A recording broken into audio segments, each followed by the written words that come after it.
புலிகளை பயங்கரவாதி நாவல் மீளுருவாக்குகின்றதா? தீவச்செல்வனிடம் டிஐடி தீவிர விசாரணை. திடீரென தீப்பற்றிய மோட்டார் சைக்கிள், கிளிநொச்சியில் பரபரப்பு. 2300 பட்டதாரி ஆசிரியர்களின் நியமனம் தொடர்பில் வெளியான புதிய தகவல். மன்னாரில் விவசாயிகளுக்கு காசோலைகளை வழங்கி வைத்த அதிபர் ரணில். அமைச்சர்களுக்கான வரியில்லா வாகன இறக்குமதி திட்டத்தில் இழுபறி. அதிகரிக்கப்பட்ட பரிசுத் தொகை, போக்குவரத்து காவல்துறை அதிகாரிகளுக்கு மகிழ்ச்சி தகவல். ஜாலில் தாக்குதலுக்குள்ளாகிய ஊடகவியலாளரின் வீடு, பின்னணியில் இராணுவத்தின் மறைகரங்கள். கட்டுநாயக்க விமான நிலையத்தில் இளம்பெண் கைது, விசாரணையில் வெளியான தகவல். ஈழத்து எழுத்தாளர் தீபச்செல்வன் எழுதிய பயங்கரவாதி நாவல் விடுதலை புலிகளை மீளுருவாக்கம் செய்யும் நோக்கில் எழுதப்பட்டதா என்பதை ஆராயும் நோக்கில் பயங்கரவாத தடுப்பு பிரிவு தீவிர விசாரணையை முன்னெடுத்துள்ளது. கிளிநொச்சி பரந்தனில் உள்ள பயங்கரவாத தடுப்பு பிரிவில் நேற்று தீபச்செல்வனிடம் 2 மணி நேர விசாரணை இடம்பெற்றுள்ளது. இதன்போது தீபச்செல்வன் எழுதியுள்ள பயங்கரவாதி நாவல் தொடர்பில் பல கேள்விகளை பயங்கரவாத தடுப்பு பிரிவு எழுப்பியுள்ளது. நாவலில் இடம்பெறும் மாறன் என்ற கதாபாத்திரம் யார், இப்போது எங்கே உள்ளார் என்றும், நாவலில் இடம்பெறும் இராணுவ கதாபாத்திரங்கள் யாரை குறித்துள்ளன என்றும் கேட்கப்பட்டதாக தீபச்செல்வன் தெரிவித்துள்ளார். அனைத்து கதாபாத்திரங்களும் கற்பனையானவை என்று தாம் பதிலளித்துள்ளதாகவும் அவர் குறிப்பிட்டுள்ளார். இதேவேளை இந்த நாவலில் விடுதலை புலிகளை மீளுருவாக்கம் செய்யும் கருத்துக்கள் உள்ளனவா என்றும் விசாரணை செய்யப்பட்டுள்ளது. இதன்போது அப்படியான கருத்துக்கள் நாவலில் இல்லை என்றும், கடந்த காலத்தில் நடந்த விடயங்களையே நாவல் பேசுவதாகவும் தீபச்செல்வன் பதிலளித்துள்ளார். போரில் தாய் தந்தையரை இழந்த ஒரு குழந்தை அதிலிருந்து தப்பி கல்வி கற்க பல்கலைக்கழகம் செல்வதையும், அங்கு மாணவ தலைவராகும் அந்த இளைஞன் பின்னர் போரால் கொல்லப்படுவதையும் தனது நாவல் பேசுவதாக தீபச்செல்வன் விளக்கம் அளித்துள்ளார். மேலும் யாழ் பல்கலைக்கழகத்தில் சில மாணவ தலைவர்களும் மாணவர்களும் கொல்லப்பட்ட நிலையில் அந்த பின்னணியை வைத்து மாறன் என்ற கதாபாத்திரம் உருவாக்கப்பட்டதாகவும் தீபச்செல்வன் குறிப்பிட்டுள்ளார்.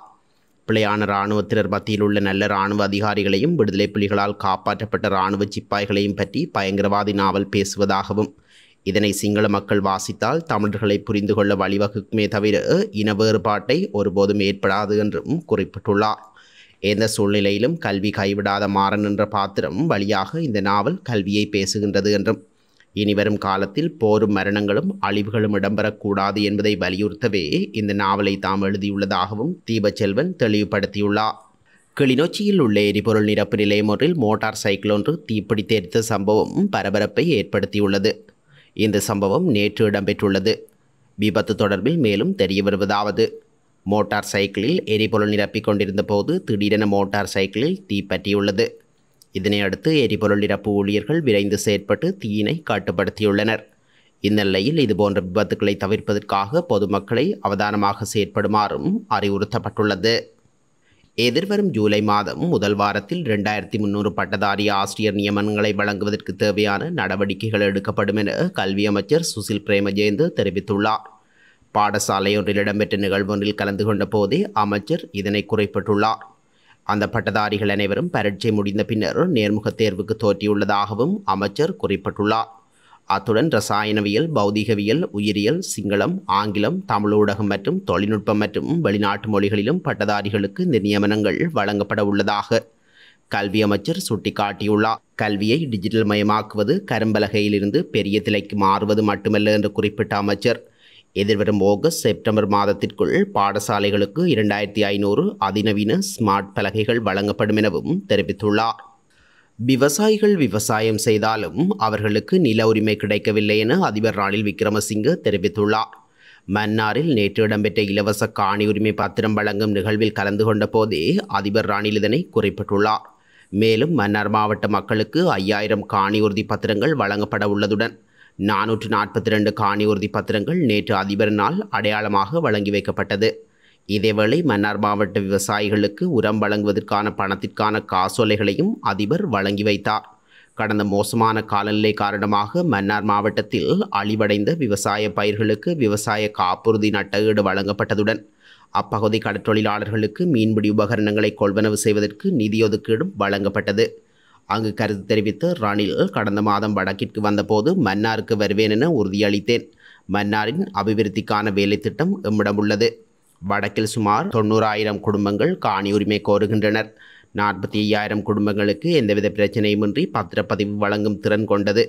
ஏனைய 45,000 குடும்பங்கள் தொடர்பில் விரைவில் நடவடிக்கை எடுக்குமாறு ஆளுநர் மற்றும் வடமாகாண சபைக்கு நான் பணிப்புரை வழங்கியுள்ளேன் என சுட்டிக்காட்டியுள்ளார். நாடாளுமன்ற உறுப்பினர்களின் வரியில்லா வாகன இறக்குமதி அனுமதி பத்திரம் தொடர்பில் அரசாங்கத்திற்குள் இழுபறி நிலவி வருவதால் அனுமதி பத்திரம் வழங்குவது தொடர்பில் இறுதி தீர்மானம் எடுக்க முடியாதுள்ளதாக தெரிவிக்கப்பட்டுள்ளது. வாகன இறக்குமதி அனுமதி பத்திரத்தை பெற்றுக்கொள்ள வேண்டும் என அரசாங்கத்தின் ஒரு தரப்பினர் கூறிய நிலையில் அதனை பெறக்கூடாது என மற்றைய தரப்பினர் கூறியதால் இந்த நெருக்கடி நிலை ஏற்பட்டுள்ளதாக அரசாங்க தரப்பு தகவல்கள் தெரிவிக்கின்றன. நாடு கடும் பொருளாதார நெருக்கடியில் சிக்கி தவிக்கும் இந்த தருணத்தில் எம்பிக்கள் வரியில்லா வாகன உரிமம் பெற்றால் அது மக்களை வெறுப்படைய செய்யும் என அரசு தரப்பினர் சிலர் தெரிவித்துள்ளனர். இவை அரசாங்கத்தின் வாக்காளர் முறைமைக்கு பாரிய அச்சுறுத்தலாக அமையும் எனவும் மேலும் சுட்டிக்காட்டியுள்ளனர். இலங்கையில் உள்ள போக்குவரத்து காவல்துறை அதிகாரிகளுக்கான பரிசுத் தொகைகள் அதிகரிக்கப்பட்டுள்ளன. இது தொடர்பான சுற்றறிக்கையை காவல்துறை மாதிபர் தேசபந்து தென்னக்கோன் வெளியிட்டுள்ளார். பல நெருக்கடிகளுக்கு மத்தியில் போக்குவரத்து காவல்துறையினர் தங்கள் கடமைகளை பொறுப்புடன் செய்து வரும் நிலையில் அவர்களை மேலும் ஊக்குவிக்கும் வகையில் குறித்த பரிசுத் தொகை வழங்கப்பட உள்ளதாக ஸ்ரீலங்கா காவல்துறை ஊடகப் பிரிவு வெளியிட்டுள்ள ஊடக அறிக்கையில் குறிப்பிடப்பட்டுள்ளது. இந்த அறிக்கையில் குறிப்பிடப்பட்டுள்ளதாவது: இலங்கையில் ஏற்படும் வாகன விபத்துக்களை குறைக்கவும் மக்கள் உயிரை பாதுகாப்பதற்கும் போக்குவரத்து காவல்துறையினர் அயராது உழைக்கின்றார்கள். தொடர்ந்தும் வீதிகள் நிற்பதன் மூலம் வாகன புகைகளை சுவாசிப்பதன் மூலமும் குறித்த அதிகாரிகள் பல சுகாதார பிரச்சினைகளையும் எதிர்நோக்குகின்றார்கள். இந்நிலையில் மாதாந்தம் அவர்களுக்கு வழங்கப்படும் பரிசுத் தொகையை அதிகரிக்க காவல்துறை திட்டமிட்டுள்ளது. ஜாலில் ஊடகவியலாளரின் வீடு தாக்குதலுக்குள்ளாகி 3 தினங்களாகியும் இதுவரையும் எவரையும் காவல்துறையினர் கைது செய்யவில்லை என நாடாளுமன்ற உறுப்பினர் சிவஞானம் ஸ்ரீதரன் குற்றம் சாட்டியுள்ளார். மேலும் குறித்த தாக்குதலின் பின்னணியில் இராணுவத்தின் மறைகரங்கள் உள்ளதெனவும் தெரிவித்துள்ளார். அச்சுவேலியில் தாக்குதலுக்குள்ளான ஊடகவியலாளரின் இல்லத்தை நேற்றைய தினம் பார்வையிட்ட பின்னர் ஊடகங்களுக்கு கருத்து தெரிவித்த போதே நாடாளுமன்ற உறுப்பினர் சிவஞானம் ஸ்ரீதரன் இதனை தெரிவித்துள்ளார். இது தொடர்பில் அவர் மேலும் தெரிவிக்கையில், நீண்ட காலத்திற்கு பின்னர் ஊடகவியலாளரை இலக்கு வைத்து குறித்த தாக்குதல் நடாத்தப்பட்டுள்ளது. இந்த தாக்குதல் தொடர்பிலேயே இதுவரையில் யாரும் கைது செய்யப்படவில்லை என கடும் அழுத்தத்தை கொடுத்துள்ளார் சிவஞானம் ஸ்ரீதரன். இங்கிலாந்துக்கு ரகசியமாக தப்பிச் செல்ல முயன்ற இருவர் கட்டுநாயக்க விமான நிலையத்தில் வைத்து கைது செய்யப்பட்டுள்ளனர். திருகோணமலையைச் சேர்ந்த இளம்பெண் மற்றொரு நபருடன் போலி கடவுச்சீட்டை பயன்படுத்தி நாட்டிலிருந்து தப்பிச் செல்ல முயன்ற போதே விமான நிலைய அதிகாரிகளால் கைது செய்யப்பட்டுள்ளனர்.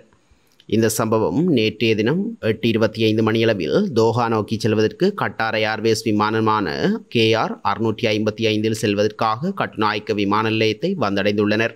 இதன்போது அனைத்து விமான அனுமதி நடைமுறைகளையும் முடித்துவிட்டு குடிவரவு சேவை மையத்தில் கடவுச்சீட்டு மற்றும் பிற ஆவணங்களை குறித்த இளம்பெண் சமர்ப்பித்துள்ளார். இதன்போது கடவுச்சீட்டில் உள்ள புகைப்படத்தில் வித்தியாசம் காணப்பட்டமையினால் தலைமை குடிவரவு அதிகாரியிடம் விசாரணைக்கு அனுப்பி வைத்து ஆவணங்களையும் எல்லை கட்டுப்பாட்டு பிரிவு அதிகாரிகளிடம் ஒப்படைக்கப்பட்டிருந்த போதே இவ்வாறு அந்த பெண் அடையாளப்படுத்தப்பட்டு கைது செய்யப்பட்டிருந்தமை குறிப்பிடத்தக்கது.